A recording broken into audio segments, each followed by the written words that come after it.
Hey mga brods, may balita nga po tayo. Dito sa KBL champion na ito na si Renz Abando, ang 6'4", 6'3" ng Anyang Junkwangjiang Red Boosters sa KBL mga kabrods ay nababalita na gustong kunin ng SMB. Plus, ito pa mga kabrods 6'10" AJ Edu gusto na nga daw maibalik din dito sa Pinas ng SMB at para maging future at next Junmar Fajardo in the making.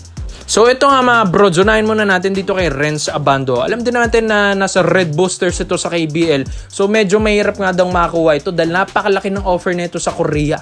Neto ni Renz Abando mga kabrods, pero handa rin namang maglagas ng malaking pera ng SMB para sa ikagaganda ng koponan nila. 'Di ba? Alam din naman natin ganyan ng beermen. Talagang gusto nilang palakasin ng lineup nila hanggang mag-champion ulit sila. As of now, busy ang beermen. Yes, alam din naman natin ongoing ating Commissioner's Cup 2026. Pero alam nyo ba mga kabrods, etong si Renz Abando dati na rin palang namamata ng SMB nung nasa Letran Knights pa ito. Pero yun nga, naunahan kasi sila dun sa KBL at ang laki naman din kasi ng offer ng Korea sa kanya ng Red Boosters mga kabrods. At ito, mga kabrods, kapag champion pa, mas lalo nang mas lumaki pa yung offer sa kanya dahil napa-champion niyang Red Boosters yung Anyang, tapos nag-slam dunk champion pa siya. Puro 2023 lahat yan mga kabrods. So itong SMB ngayon, handa sila mga brods at gusto nilang ofera ng maayos ito pong si Renz Abando. Handa rin silang ofera nito na malaki dahil gusto nga rin nilang laruan nito ni Renz. Although binabangko man siya dun sa Gilas Pilipinas team mga kabrods natin, sa RP team natin, pero handa ang SMB na ibalik ulit ang tiwala sa kanya dahil gusto nga rin i-recruit na rin ito ng SMB dahil gaya ng ginawa ng Ginebra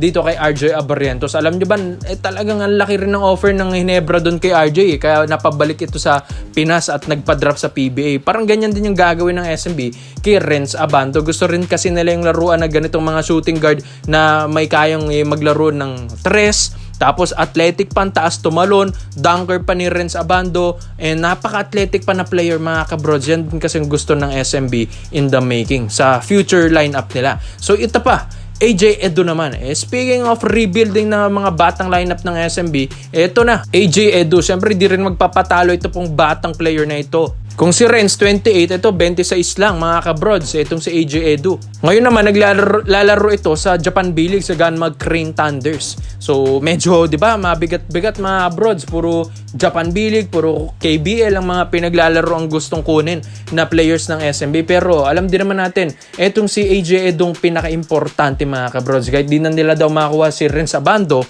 kung makuha naman nila si AJ Edu, dito sila nakafocus at papaldo din mga kabrods. Bakit? Si Junmar Fajardo, alam din naman natin, Hakot Awards lagi yan sa MVPs. Pero mga kabrods, si Junmar di na rin niya nabata. Once kasi na bumagsak ang laro na ito ni Fajardo, wala nang magiging magaling na big man ang SMB. Kaya gusto nila na may groom silang magaling na player, magaling na big man dito na local mga kabrods. At nakikita nila ito kay AJ Edu. Ikaw ba naman kasi, kung palagi ka nanonood ng Gilas Pilipinas, talaga mapapamangha ka dito kay AJ Edu kaysa nga daw kay Kai Soto. Although hindi naman natin sinasabing mahina si Kai, pero mas matigas nga itong si AJ Edu. 6'10" ito na halos kasing height din ni Junmar Fajardo at 'di ba? Ilang beses na rin itong naging kakampi ni Junmar sa Gilas Pilipinas, pero tignan niyo mga bro, sino bang mas effective? Si AJ Edu o si Junmar Fajardo sa RP team o sa Gilas or national team natin, 'di ba? AJ Edu ang pinaka-effective. Mas magandang stats nito at mas magandang effectiveness nito sa ilalim kaysa kay Junmar daw dahil mas mabilis, mas magaling din sa footwork sa ilalim at mas maganda rin sa depensa. Paano pa kung bumaba ito ng liga from international FIBA to PBA? Di mas lalo na mga brods, mas maganda ang maipapakita nito mga kabrods. Kaya ito ang plano ngayon ng beermen, makuha si Renz Abando and AJ Edu. Kaya komento mo lang ang opinion mo dito mga brods ang rebuilding lineup ng SMB. Dito naman po tayo sa kabilang balita naman natin. Mga kabrods, kilala nyo ba ito pong anak ni Justin Brownlee? Yes, itong si Justin Brownlee Jr. Mga kabrods, 13 years old lang ito pong si JB Jr. Pero kung makita nyong laruan nito dito sa Phil-Am Nation, yung ginanap dito sa Manila, yung Smart NBTC Manila nung under 14 na kasama pa niya dyan, si Jace Devons. Yes mga kabrods, ito naman yung anak ni Joe Devance, mga kabrods, di ba? Ito yung mga future Ginebra player, mga kabrods, na makikita mo talaga na magandang magiging future ng Ginebra squad in the making. So mga kabrod, bata pa lang ito pong si JB Jr. pero napapamanga na ako sa highlights na ito, mga kabrods. Dahil tignan nyo naman highlights niyan. Kayang pumukol ng tres, kayang pumukol ng jumper. Ang ganda rin ng bitaw na ito, mga kabrods. Parang Justin Brownlee talagang laruan. Tapos sa edad ng 13 years old, ang dami na itong highlights dunks, mga kabrods, di ba? Ang dami na, dumadakdak na. Ang dami nagtatanong, ano bang height talaga nito ni Justin Brownlee Jr. Dahil 13 years old lang pero kayang-kaya ng dumakdak. Dahil syempre, athleticism sa kanyang papa, sa jeans pa lang, mga kabrods, nakuha na niya. Tapos sa height, based din sa mga nakikita nating mga pictures, photos nito ni Justin Brownlee Jr. Nasa 6'3 to 6'4 na rin ang height nito. Yes, mga bros, di na rin ito nagkakalayo kasi sila ni kanyang father na si Justin Brownlee, ang import ng Ginebra ngayon. So biruin nyo, mga bros, 13 pa lang, nasa 6'3 to 6'4 na. Paano pa yung mga peak na edad niyang 18 years old? Hindi mas lalo na, baka jump up ito ng mga 6'8 to 6'10 So ang laki nun, mga kabrods. Ito pa yung magiging future ng Ginebra. So ang dami nagtatanong, ito ba may Filipino blood?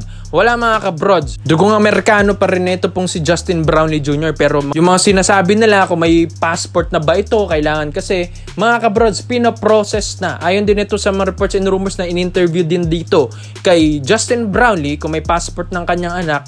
Wala pa, mga brods, pero on process na. Yes, alam din naman natin na hindi yan palalagpasin ni Justin Brownlee dahil gusto rin naman niyang i-represent yung ng kanyang anak. Ito pong Gilas team natin in the future and etong Ginebra team na ito. Pero sabi rin ni Justin Brownlee, ang pinaka-goal naman ng kanyang anak ay NBA. Siyempre, everybody's dream yun na maging NBA player ka. Yun muna ang i-dream ng kanyang anak. At parang secondary option na lang itong PBA at Ginebra, mga kabrods. At yung Gilas, mga kabrods, expect nyo na dito maglalaro yan as a naturalized import, mga kabrods. Or kung tutusin, kung pwedeng maging local, malalaman, mga kabrods, kung ito ay mag-aaral dito sa Pinas ng pangmatagalan. Dun sa pwedeng maging local natin. So grabe lang, nakakatuwa, mga kabrods, dahil may mga future na aabangan ito pang mga Ginebra fans katulad nito ni Justin Brownlee Jr. Ito nga, matagal na itong sumasabay sa Ginebra training ng mga edad 11 to 10 years old pa lang ito, sumasama na ito sa training camp ng Ginebra. Kaya ang daming nagulat, ang dami talaga nagulat, maski mga Ginebra players, Ginebra teammates ni JB na biglang tangkad ito pong kanyang anak. Tapos ang ganda pa ng mga highlights na pinapakita nito dyan sa Phil Nation. Tapos sa mga kabrods, hindi lang basta mataas tumalon may scoring din nito ni Justin Brownlee Jr. Kaya nakakatuwa, mga brods, ito yung magiging kaabang-abang dahil sabi nga nila mas magaling daw ito sa kanyang father na si Justin Brownlee. Ito na siguro yung tutuloy sa goal ng kanyang father dahil yung kanyang father na si JB hindi nga nakatungtong ng NBA, baka itong anak na ang magpapatuloy niyan. Kaya ikaw, mga kabrods, komento mo lang opinion mo dito, mga brods, kay Justin Brownlee Jr., ang future star ng Gilas Pilipinas, Ginebra or NBA pa. Kaya komento mo lang opinion mo dito, mga brods. Isa-isa natin yan. Salamat po sa panonood, mga brods. This is for Basketball Trade Option lang. I'm out.